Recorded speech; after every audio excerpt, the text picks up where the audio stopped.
Bonjour à tous, bienvenue sur Art Top TV dans l'émission Il n'y a que des étoiles.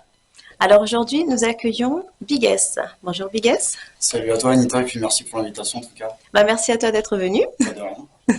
Donc avec toi, on va parler hip-hop. Oui, c'est ça, oui. Donc tu as 24 ans. Oui. Oui. Et ta particularité, c'est que tu aimes le hip-hop à l'ancienne. Pas que le hip-hop à l'ancienne, ça peut être le hip-hop d'aujourd'hui. Oui. Ouais. D'accord. Donc qu'est-ce qui a fait que tu es venu au hip-hop?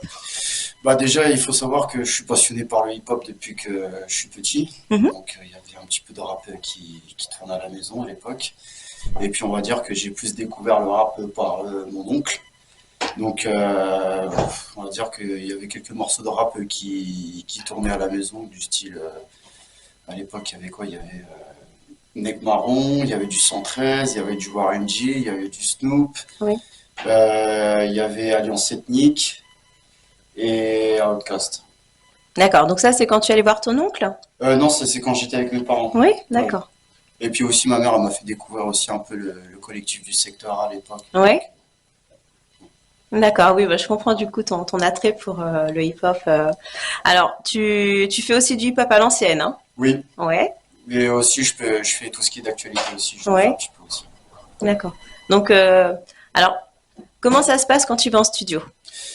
Bah, il faut savoir que bah, déjà, quand j'écris mes textes, tout ça, bah, du coup, j'écris chez moi, dans le calme. Oui, Je choisis des prods sur YouTube et dès qu'il y a une prod qui me tape à l'oreille, bah, dès que j'ai de l'inspi et que je commence à chantonner et tout, bah, tac, ça part direct, quoi. oui. D'accord, donc tu as besoin d'avoir une bonne instrumentale pour pouvoir Oui, c'est écrire. ça, oui. Oui.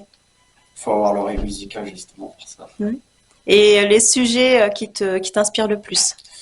Mon vécu, ce que je vois dans la société actuelle, Mhm. ce que je vois dehors, donc c'est divers et variés les sujets, quoi. Oui, Et aussi, ça m'arrive des fois de faire un petit peu de fiction aussi dans mes textes. oui, pour faire rêver. Oui, c'est ça. Il y a un son que j'avais fait qui s'appelait À la Californienne, pareil, ça parlait d'un jeune qui rêvait d'avoir une vie sur Los Angeles, qui profite de la plage, de marcher dans les rues d'Hollywood, tout ça, quoi. Oui. Ouais. D'accord. Bon, aujourd'hui, du coup, on y rêve un petit peu moins hein, Oui. par rapport aux actualités. Mais Oui, effectivement, oui, Los Angeles, c'est je une suis au belle courant image. de ce qui se passe actuellement là-bas. Mhm. Ouais, c'est la catastrophe. Toutes les maisons qui ont brûlé, Oui, oui, c'est. c'est malheureux de voir ça. Oui, c'est. Et alors, j'ai été sur ta chaîne YouTube, Oui. donc j'ai vu. Alors, il y a un titre que tu as fait sur la bande instrumentale.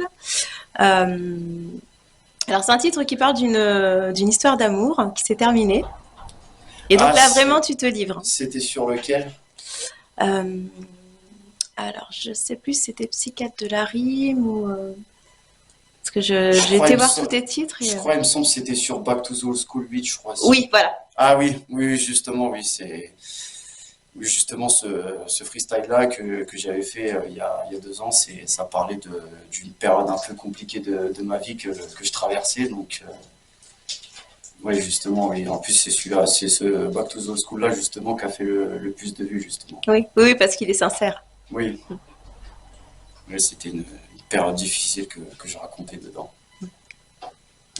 Euh, alors,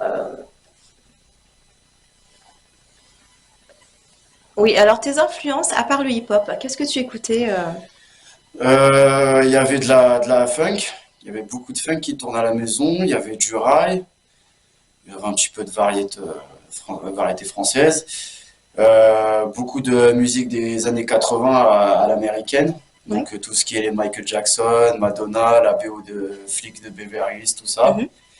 Et j'avais mon grand-père maternel, paix à son âme, qui est un énorme fan de Johnny Hallyday. Oui, d'accord. Ouais. Oui, donc ça fait un petit mélange quand même Oui, c'est ça, d'influences. à la maison, ouais, c'est divers et varié, les styles musicaux. Oui. Puis tu as deux sœurs aussi, hein? Oui, Voilà. oui, j'ai deux sœurs. Donc qu'est-ce qu'elles écoutent à la maison? Bah déjà, ma sœur, la première, quand elle était plus jeune, elle écoutait beaucoup de musique espagnole par rapport aux dessins animés qui passaient sur Disney Channel, dans tout ce qui est les styles, comment ça s'appelle? Violeta, Luna. Moi, c'est beaucoup plus des musiques latino et puis des chansons mélodieuses, quoi. Voilà, mais toi, tu es Et resté puis dans ouais, le aussi, hip-hop. elle est grave fan de Cherif Aluna aussi. Oui, Ouais. d'accord. Et alors toi, tu fais des lives, Euh, oui, oui. Donc tu as un concert qui se prépare bientôt. oui, vendredi prochain au Zikodrome de Compiègne. Voilà. Donc tu vas y interpréter tes deux titres, tes deux Oui. derniers titres. Non, il y a un titre qui est sorti il y a quelques temps, mais oui, il y a des derniers titres aussi que je vais interpréter Oui. aussi. Au clair de la lune. Non, pas au clair de la lune, Pas celui-là. ce sera dans mes peines et canonciers. D'accord. Oui. Oui. Donc t'es pressé? Ah, j'ai hâte. Oui. Ça va être une dinguerie. Alors rappelle-nous la date. C'est le 17 janvier au Zikodrome de Compiègne. D'accord. Tu as d'autres événements à venir?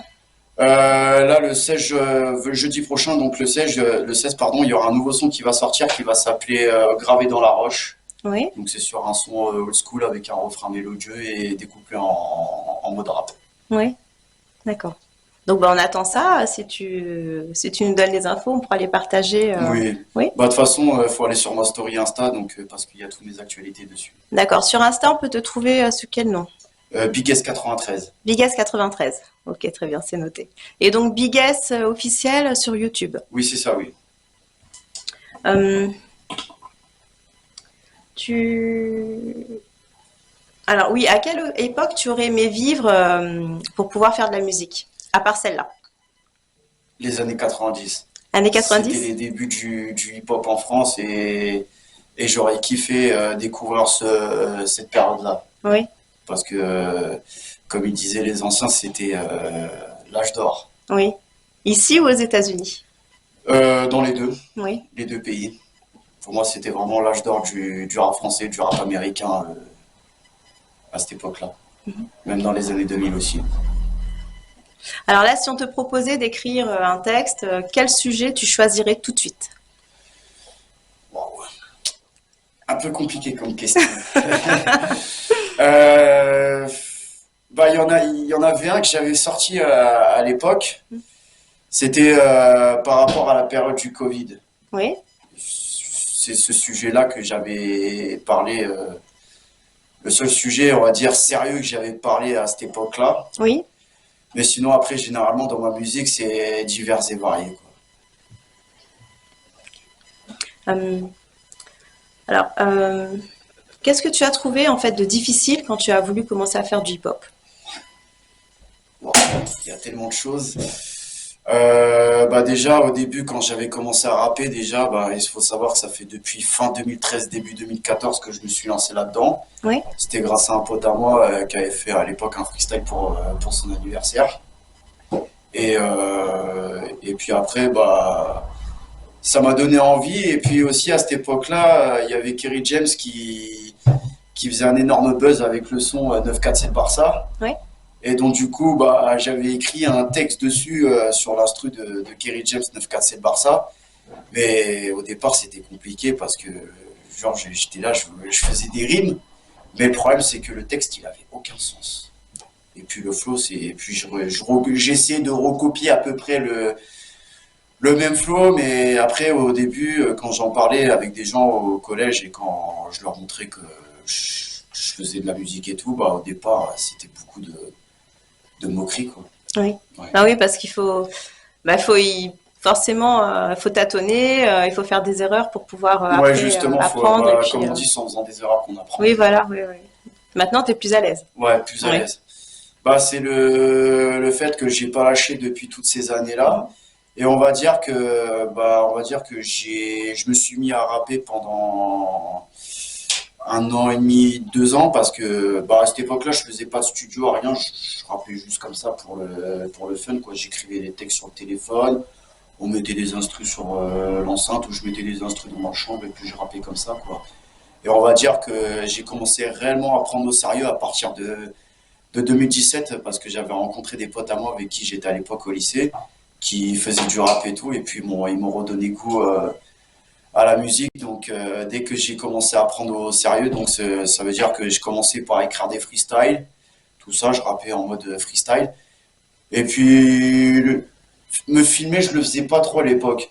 Bon, on va dire que je faisais des petites vidéos comme ça, postées sur les stories Facebook ou Snap. C'était pas non plus trop sérieux, quoi. C'était comme ça. Et puis après, bah, avec le temps, j'étais tellement déterminé que je voulais faire vraiment quelque chose là-dedans. Et bah, jusqu'à ce soir de novembre 2020, où j'ai découvert la première fois les studios, Oui. grâce à un pote à moi qui m'avait invité en featuring. Et depuis ce jour-là, bah, j'ai pris goût au studio, quoi. Oui. Et après, en janvier 2021, j'avais enregistré mon premier morceau qui, justement, dispose sur ma chaîne YouTube qui s'appelle Freestyle Life. Alors, quand tu fais pas de hip-hop, qu'est-ce que tu fais? Bah, je chill, tout simplement. Oui. Je chill. Après, le week-end, ça m'arrive de faire des soirées avec des amis, tout ça, quoi. Et alors, tu es un grand fan de foot. Si on te demande de choisir entre le foot et la musique, Ah, c'est très compliqué. c'est dur. On peut répondre à Joker ou pas? Ok, Joker, mais la réponse la prochaine fois. Comment tu te sens quand tu écris vraiment un morceau où vraiment tu vides ton cœur et après, Ça dépend du mood. ouais, Ça dépend du mood. Si je me sens dans un bon mood, on va dire que je peux faire un son un son actuel ou un son, parce qu'il faut savoir que je fais beaucoup de rap hardcore aussi. Et puis, bah, quand je suis dans une période, on va dire, néfaste, ouais, on va dire que ouais, j'écris des textes qui sont un peu tristes, on va dire, quoi. et quand tu réécoutes, ça te fait un peu une thérapie. Oui, c'est ça, oui. Ouais, c'est ça. Ouais, justement, le studio, c'est un peu mon psychologue, quoi. Ouais. Bon, ça va, c'est C'est une une bonne bonne chose. vibe de, oui, voilà, de pouvoir au moins pouvoir parler et puis Oui, c'est ça, oui. Ouais, parce tu que parles aux autres, mais en même temps, c'est pour toi. bah, le problème, c'est que forcément, quand tu parles aux autres de ce qui va pas dans ton quotidien, etc., bah, c'est un peu compliqué parce que les gens n'ont pas la même opinion forcément, la même opinion que toi. Ouais, ouais, ouais. Donc, ouais, par moments, c'est un peu difficile, quoi. Mm. Après, ça dépend des personnes. Je dis pas que tout le monde est comme ça, mais généralement, moi, j'ai connu beaucoup de gens, malheureusement, à chaque fois quand je me confiais sur des choses qui n'allaient pas, bah, ils m'enfonçaient encore plus, quoi. Oui. Ouais. Donc parfois, en fait, on n'a pas forcément besoin du retour.